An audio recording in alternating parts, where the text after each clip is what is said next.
Oke, assalamualaikum warahmatullahi wabarakatuh. Waalaikumsalam warahmatullahi wabarakatuh. Para mahasiswa, mahasiswi yang saya hormati, pertama-tama malah kita panjatkan puja dan puji syukur sehingga pada kesempatan kali ini kita masih bisa bertatap maya dalam semester ini dalam mata kuliah pengantar ekonomi syariah. Nah, mata kuliah ini adalah mata kuliah wajib yang wajib diambil oleh teman-teman hukum ekonomi syariah sebagai dasar teman-teman dalam memahami kaidah-kaidah dan prinsip-prinsip dalam ekonomi syariah. Nah, namun sebelum ke situ, perkenalkan saya Ubadul Azkia. Saya adalah dosen pengampu mata kuliah pengantar ekonomi syariah atau ekonomi Islam pada semester kali ini, dan mata kuliah ini adalah mata kuliah yang sesuai dengan bidang keahlian saya karena saya adalah lulusan dari konsentrasi ekonomi Islam di Universitas Gadjah Mada, prodinya Agama dan Lintas Budaya. Namun sebelum lebih jauh untuk pengawal mata kuliah ini, saya mohon izin untuk share screen tentang rencana pembelajaran semester mata kuliah kita ini.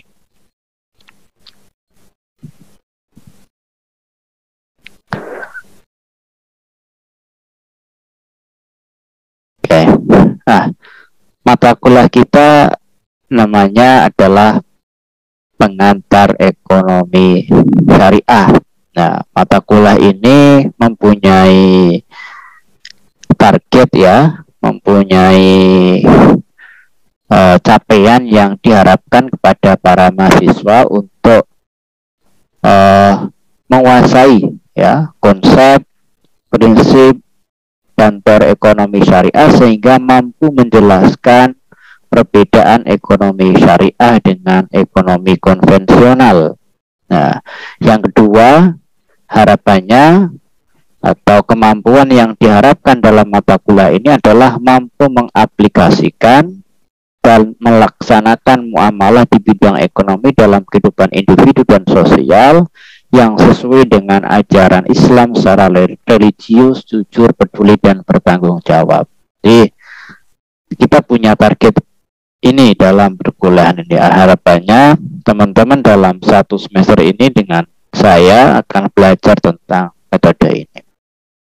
Nah, deskripsi mata kuliahnya yang pertama, mata kuliah ini teman-teman akan berisi tentang penguasaan prinsip-prinsip dasar ya, filsafat ekonomi syariah ya, metode pengembangan ekonomi syariah dan sistem ekonomi syariah.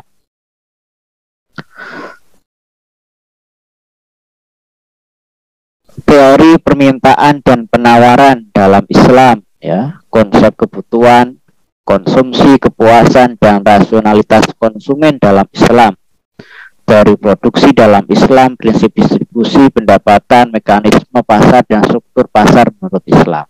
Nah, capaian-capaian dan deskripsi mata kuliah ini yang sudah dirumuskan oleh kami sebagai dosen bersama prodi. Nah, karena kebetulan saya kaprodi, teman-teman ya, jadi tanda tangannya di sini saya semua. Jadi seharusnya ada dosen pengampu, kemudian kaprodi, tapi kebetulan karena saya sebagai kaprodi otomatis di atas adalah saya semua. Nah, referensi kita teman-teman, saya harapkan teman-teman bisa mempunyai buku ini. Punya itu bisa aja mendownload atau karena sebagian disediakan oleh online ya di Google atau di perpustakaan buku juga monggo silahkan. Ada bukunya Abdul Aziz tahun 2006 ya, sampai yang ada Adi Warman Karim Bank Islam Analisis Fikih Keuangan, Analisis Fikih dan Keuangan. Itu contoh-contoh referensi yang nanti kita akan share teman-teman. Nah, metode pembelajaran kita teman-teman lebih ke problem solving dan nanti beberapa ada project based learning ya, artinya kita belajar suatu masalah atau suatu kasus, kemudian kita diskusikan bersama kasus itu, ya, teman-teman dalam diskusi itu agar bisa menemukan solusi atas masalah-masalah yang ada. Nah, itu ya deskripsi mata kuliah, capaian, ya. Dan yang terakhir, teman-teman, kita dalam kumpulan ini ada sistem penilaiannya, ya. Jadi teman-teman, saya ada beberapa yang akan kita nilai, ya. Yang pertama adalah aspek penilaiannya adalah aspek kognitif melalui tes tertulis, kemudian aspek keterampilan dalam menyampaikan presentasi dan menyajikan materi, ya, dan sikap dan perilaku selama mengikuti pengumpulan dan pertimbangan dalam penilaian. Kemudian secara persentase, teman-teman, ada nilai harian itu 30%, kemudian UTS atau ujian tengah semester 30% dan ujian akhir semester 40%, yang semuanya itu akan kami rekap dan nanti teman-teman akan mendapatkan nilai ketika teman-teman ya aktif di kelas, mengerjakan UTS, UAS, dan tugas-tugas lain yang nanti kita ketika diskusi di kelas dalam project based learning atau dalam diskusi-diskusi menyelesaikan masalah nanti kita nilai semuanya. Itu sebagai pengantar, teman-teman, dan nanti kita akan masuk pada materi berikutnya, dan saya kira itu. Terima kasih. Selamat siang, teman-teman. Selamat sore. Selamat sore, Pak. Sehat semuanya ya. Sehat semuanya ya. Alhamdulillah. Oke, Mbak Awalul Hidayah lagi di mana ini? Di rumah, Pak. Oh iya, sehat ya semuanya ya. Iya, Pak. Ya, Mbak Milana di mana posisi? Di pondok, Pak. Oh, di pondok ya. Oke, saudara semuanya, pada pertemuan kali ini mata kuliah ekonomi syariah, ya, tentang beberapa pertemuan yang lalu saya sudah menyampaikan tentang rencana perkuliahan, dan pada kesempatan kali ini saya ingin menyampaikan tentang dasar-dasar dalam prinsip ekonomi syariah. Tapi sebelum saya mulai, teman-teman harus tetap semuanya sehat semuanya ya, tetap jaga kesehatan, tetap terus belajar, tetap terus beraktivitas meskipun di masa pandemi.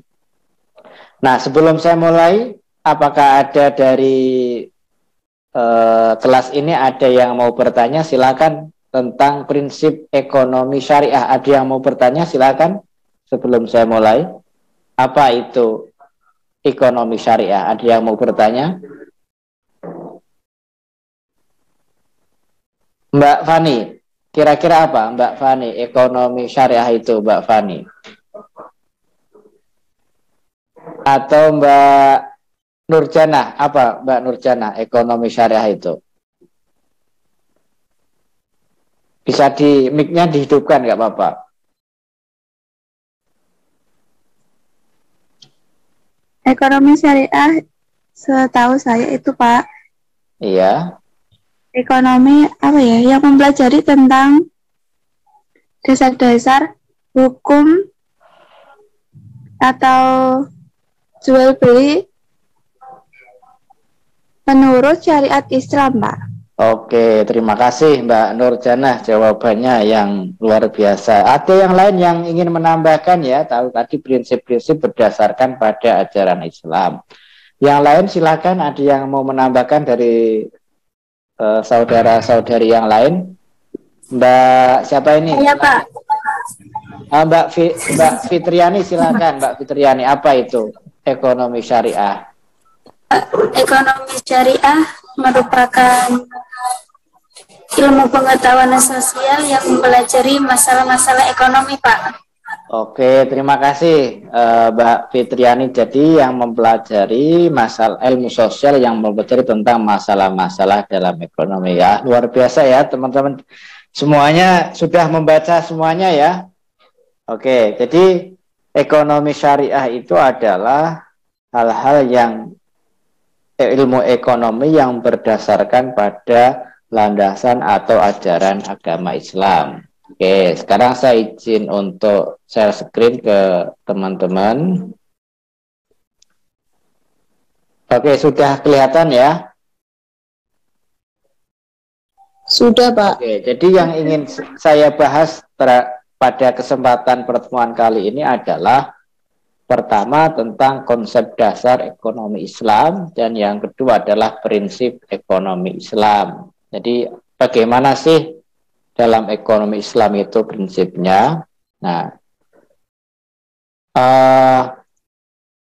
kalau kita melihat ya dalam bagian ini, saudara semuanya bisa melihat bagaimana posisi ekonomi.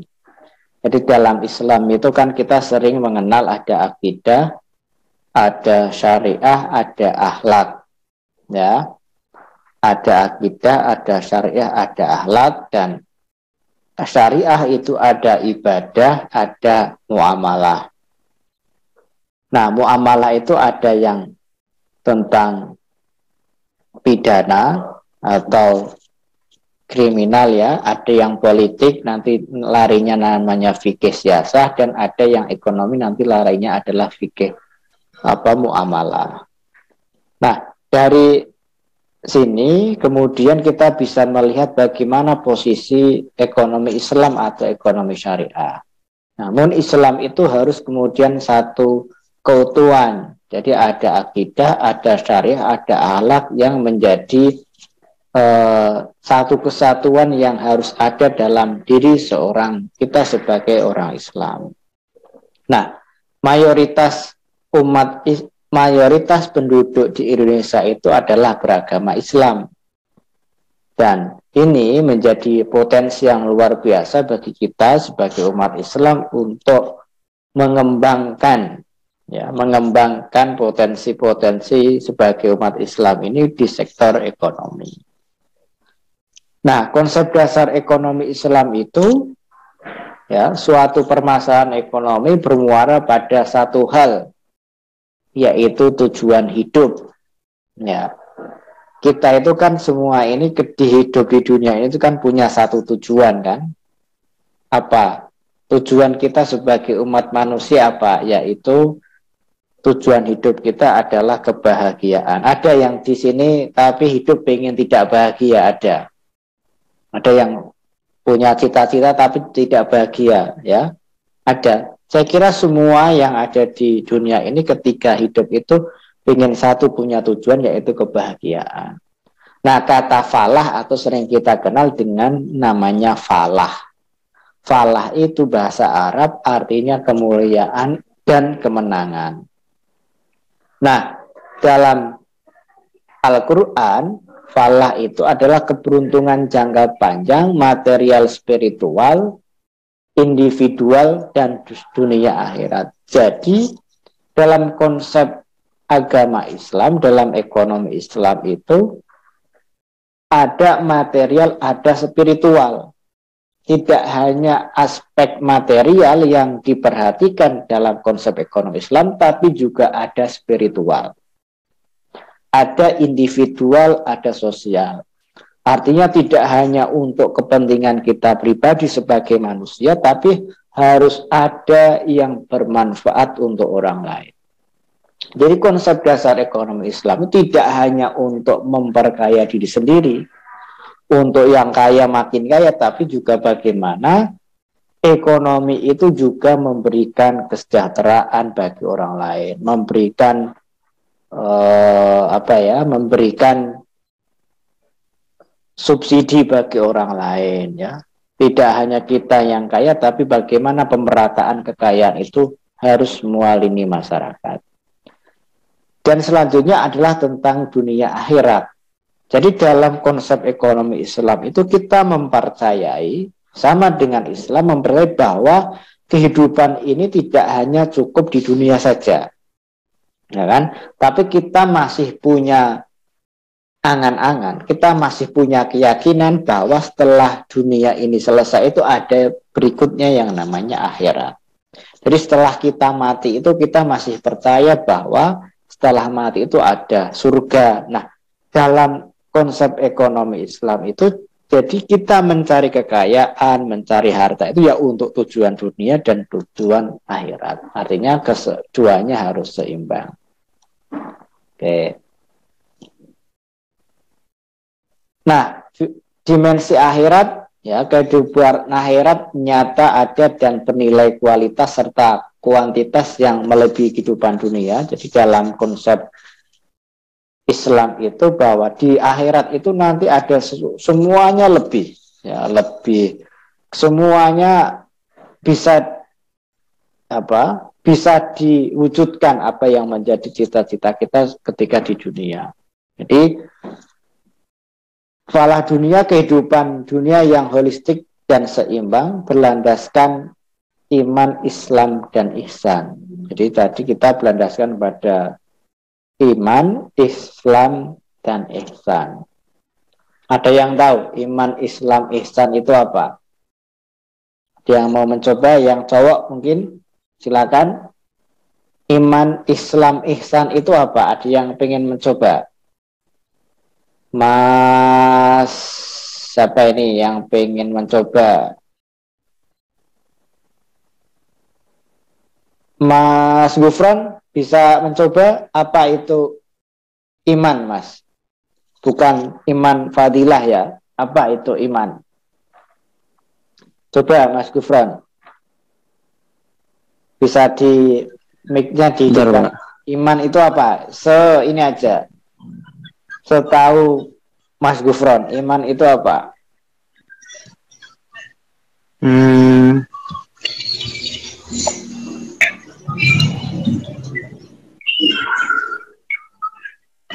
Keimanan, Pak.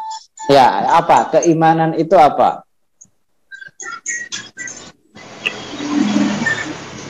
Setahu saya dimiliki seorang muslim. Udah itu aja.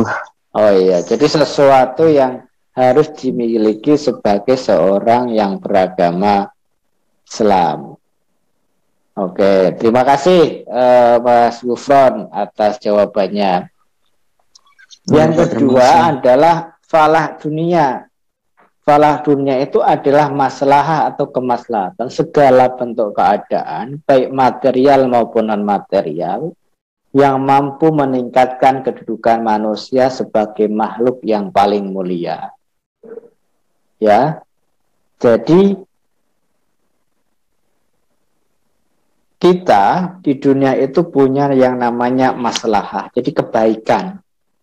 Kebaikan itu untuk apa? Untuk semua manusia karena kita punya derajat yang paling mulia. Jadi jangan sampai kemudian kebahagiaan dunia itu mengesampingkan masalah. Ya, nah dalam masalah itu ada 5 unsur yang harus kemudian diperhatikan. Ya, ada 5 unsur yang harus diperhatikan. Yang pertama adalah memelihara agama, yang kita dengar dengan hifdzuddin. Yang kedua adalah memelihara jiwa atau hifdun nafas ya. Yang ketiga hifdul menjaga akal atau hifdul aqli. Ada hifdun nasl menjaga keturunan dan hifdul mal menjaga harta benda. Jadi unsur masalah kebaikan itu harus punya indikator-indikator ini. Contohnya begini. Kita pengen berjualan, ya, kita pengen bisnis jual beli misal. Tapi yang kita jual belikan itu adalah barang yang merusak akal, misal jual beli arak atau jual beli alkohol atau jual beli narkoba.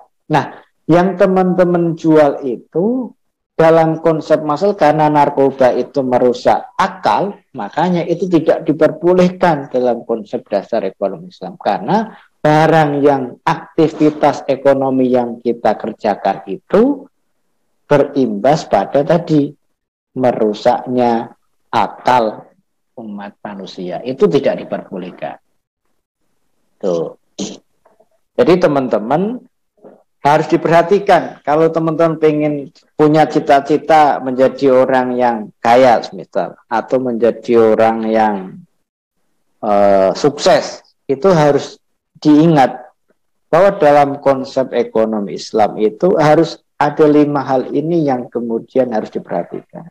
Jangan sampai teman-teman kerja tapi kemudian pekerjaan itu membahayakan jiwa kita, ya. Jangan sampai contoh bekerja tapi yang ketika bekerja itu taruhannya nyawa atau mati misal, ya meskipun semua ada resikonya, tapi jangan sampai yang kemudian itu membahayakan jiwa teman-teman.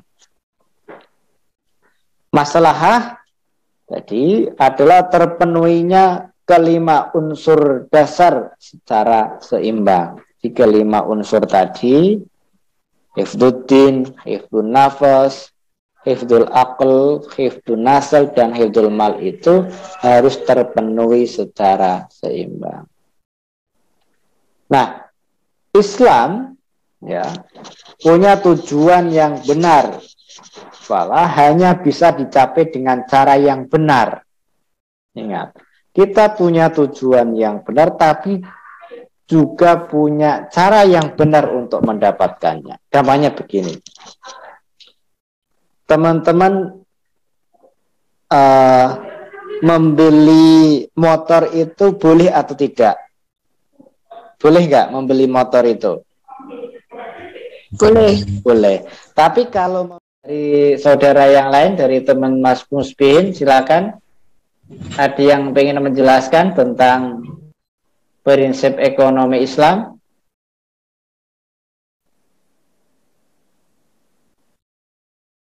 Silakan. Siapa ini yang mau menjelaskan? Mbak Firda. Oke. Kebebasan itu apa maksudnya, Mbak Firda?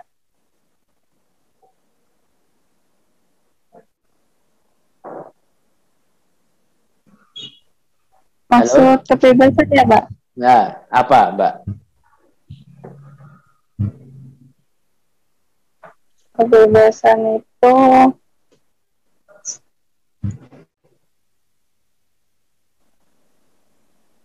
Apa, Mbak? kebebasan itu saat gak ada hukum yang itu, Pak,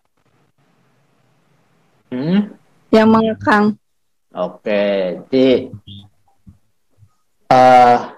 kebebasan adalah apa? Tidak ada yang mengekang. Jadi itu. Jadi tadi Mas Musbihin ada prinsip kompensasi. Jadi ketika kita punya sesuatu, ada kompensasi yang diberikan. Ada efisiensi, artinya tidak boros, profesionalisme, artinya ketika kita melakukan kerja-kerja ekonomi Islam itu harus berdasarkan pada profesionalisme, kecukupan, tidak kemudian kita menghambur-hamburkan. Prinsip kerjasama, bebasan tadi sudah dijelaskan. Terima kasih Mbak Firda. Oke, teman-teman, selanjutnya ini kita bagian ya tentang bagaimana perbedaan antara ekonomi Islam dan konvensional. Ya, jadi dalam yang paling kita lihat, yang teman-teman bisa lihat, dalam ekonomi Islam itu ada iman. Tapi kalau dalam ekonomi Islam tidak ada unsur keyakinan atau kepercayaan agama. Nah, dalam Islam itu mencoba bahwa setiap aktivitas-aktivitas ekonomi itu berlandaskan pada agama Islam. Sehingga apa? Dalam Islam itu punya standar, oh ini yang tidak boleh, ini yang boleh, itu harus dijaga betul. Nah, di dalam ekonomi konvensional itu tidak dilakukan. Oke, saya kira ini jelas, nanti teman-teman kita bisa. Nah, sebagai penutup, teman-teman, bahwa dalam ekonomi Islam itu yang menjadi dasar adalah falah, kebahagiaan. Nah, kebahagiaan itu adalah kebahagiaan dunia dan kebahagiaan akhirat. Jadi harus kemudian kita punya indikator. Jadi ada sesuatu yang kita lakukan itu adalah untuk dunia dan untuk akhirat. Tidak hanya kemudian untuk dunia saja, tapi akhirat, atau untuk akhirat saja tidak, tapi harus keduanya itu harus prima. Selanjutnya topik pokok kita salah satunya adalah prinsip. Ya, dalam prinsip ekonomi Islam itu berlandaskan pada ajaran Islam. Oke. Saudara semuanya, kita akan diskusi ini, ya. Ini ada kasus seperti ini saya bacakan. Berdasarkan data lembaga penjamin simpanan tahun 2017, jumlah rekening DPK atau rekening yang terdaftar sebagai nasabah yang memiliki bank konvensional pada tahun 2016 sebesar 199 juta sekian rekening. Jumlah rekening yang dimiliki bank syariah hanya 9% dari total rekening bank konvensional. Jadi 199 juta itu 9%-nya yang punya rekening syariah itu hanya 9%, jadi sedikit. Padahal lembaga ini sudah berdiri sejak 20 tahun yang lalu. Hal ini merupakan indikasi bahwa perkembangan bank syariah masih sangat lamban dan banyak masyarakat belum beralih pada bank syariah meskipun mayoritas penduduk Indonesia beragama Islam. Nah, masalah ini silakan nanti didiskusikan ya. Teman-teman saya bagi untuk menjadi 5 kelompok, nanti silakan dibagi terserah siapa, dan pada pertemuan berikutnya saya minta teman-teman untuk mempresentasikan ini. Gitu ya. Saya kira jelas lah tugas kamu. Jadi dibagi kelompok, kemudian teman-teman mendiskusikan masalah ini dan besok dipresentasikan di melalui Zoom meeting ini, dan teman-teman upload tugasnya di e-learning termasuk daftar hadir ya. Saya tadi lupa mengingatkan, jadi daftar hadir kita semuanya ada di e-learning karena nanti akan terekam oleh sistem. Saya kira itu teman-teman, saudara semuanya, terima kasih atas perhatiannya semuanya. Ada yang ingin ditanyakan lagi, silakan. Untuk tugas mungkin ya ada yang ditanyakan, saudara semuanya silakan kalau ada yang ditanyakan. Saya Pak ingin bertanya. Ya silakan Mbak Nurjana. Tadi kan Pak, kalau prinsip ekonomi sampai falah atau kebahagiaan di dunia akhirat. Kalau seandainya permasalahan ya Pak, itu dia sudah mencapai kebahagiaan, tetapi kebahagiaan itu salah satunya saja gitu loh Pak. Itu gimana ya Pak? Oke, terima kasih Mbak Jana. Jadi kebahagiaan yang dicapai hanya salah satu aja lah. Jadi ya dalam ajaran ekonomi Islam itu kemudian harus dua-duanya ya. Jadi kita juga punya kewajiban untuk di dunia ini dan di akhirat. Jadi jangan sampai orang Islam itu punya pemikiran bahwa kita ya sudah hidup itu di akhirat saja, pokoknya intinya di dunia itu ya di dunia ya udah pokoknya ibadah saja, tapi tidak memperhatikan. Ya, dalam Islam itu harus dicapai dua-duanya. Itu ya teman-teman ya. Saya kira jelas ya. Kita ketemu lagi di minggu depan, dan ini saya nanti minta teman-teman ada kuis yang teman-teman harus isi ya. Nanti linknya saya kirimkan ke Mbak tadi siapa ya, Mbak Zidni ya. Saya minta nanti untuk di-share ke teman-teman untuk diisi. Itu terima kasih atas perhatiannya. Kita cukupkan pertemuan ini. Kita tutup dengan bacaan hamdalah bersama-sama. Alhamdulillahirabbil alamin. Sekian dari saya, kurang lebihnya mohon maaf. Assalamualaikum warahmatullahi wabarakatuh. Waalaikumsalam warahmatullahi wabarakatuh.